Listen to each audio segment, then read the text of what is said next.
हैदराबाद में वाक़िया आगाह कंदासीं। हैदराबाद में यंग डॉक्टर एसोसिएशन जे सरिते मुतालबनि जी मन्ता लाइ डॉक्टर्स ऐं नर्सिस पारां 7 ॾींहं बि सरकारी अस्पतालनि में ओपीडीज़ जो मुकमल बाइकआउट कयो वियो आहे। सिविल अस्पताल फरीदाबाद, कासमाबाद, शाबिटाई ऐं कोहिसार समेत ॿिनि सरकारी अस्पतालनि में बाइकआउट सबबि इलाज लाइ आयल सभई मरीज़ दरबदर थी विया आहिनि। डॉक्टर्स जो चवणु आहे त कोरोना वबा दौरान भर्ती कयल डॉक्टर्स ऐं ॿिए अमले खे मुस्तकिल करे तोड़े कोरोना रिस्क अलाउंस लाइ काफ़ी अरसे खां एहतजाज पिया करियूं ऐं पर को बि तदारुक नथो कयो वञे।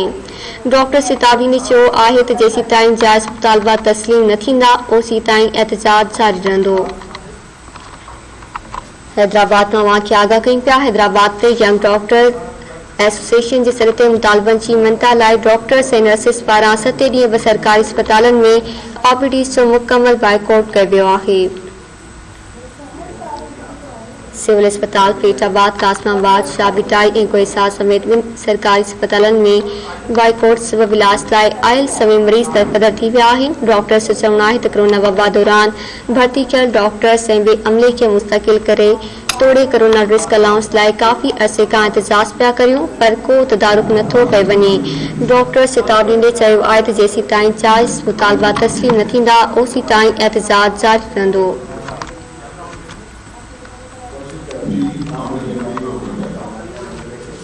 ख़बर मां हैदराबाद मां शेयर कयूं पिया। हैदराबाद में यंग डॉक्टर एसोसिएशन जे सरिते मुतालबनि जी मन्ता लाइ डॉक्टर्स ऐं नर्सिस पारां 7 ॾींहं बि सरकारी अस्पतालनि में ओपीडीज़ जो मुकमल बाइकआउट कयो वियो आहे।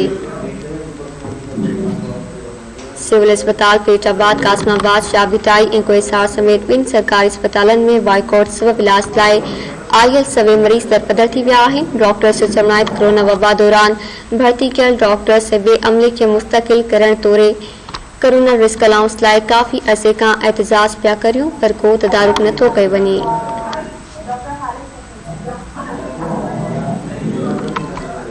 हैदराबाद में यंग डॉक्टर एसोसिएशन जे सरिते मुतालबनि जी मन्ता लाइ डॉक्टर्स ऐं नर्सिस पारां 7 ॾींहं बि सरकारी अस्पतालनि में ओपीडीज़ जो मुकमल बाइकआउट कयो वियो आहे। तफ़सील कंदासीं। हैदराबाद में धरती टीवी के रिपोर्टर शबीर अबड़ो खां। जी शबीर, अपडेट कजो। जी बिल्कुल, हैदराबाद में यंग डॉक्टर एसोसिएशन के सदस्य मुतालबनि जी मन्ता लाइ डॉक्टर्स ऐं नर्सिस पारां 7 ॾींहं जी सरकारी अस्पताल में ओपीडी जो मुकमल बाइकाट कयो पियो वञे, जॾहिं त सिविल अस्पताल फरीदाबाद, कासमाबाद, शाबिटाई ऐं कोहिसार समेत ॿियनि सरकारी अस्पताल में बाइकाट सबबि इलाज लाइ आयल सभई मरीज़ दरबदर बणियल आहिनि। अॻुवाणनि जो चवणु आहे त कोरोना वबा दौरान भर्ती कयल डॉक्टर्स ऐं ॿिए अमले खे मुस्तकिल करण तोड़े कोरोना रिस्क अलाउंस लाइ काफ़ी अरसे खां एहतजाज पिया करियूं पर को तदारक नथो कयो वञे। अॻुवाणनि जो इहो बि चवणु आहे त लाॻीतो हफ़्ते खां सिविल अस्पताल समेत ॿियनि सरकारी अस्पताल में एहतजाजनि ओपीडीज़ बंदि कई आहे पर कंहिं अञा ताईं नोटिस न वरितो आहे। अॻुवाणनि चिताव ॾिनो त जेसीं ताईं जाइज़ मुतालबा तस्लीम न थींदा ओसीं ताईं एहतजाज जारी रहंदो।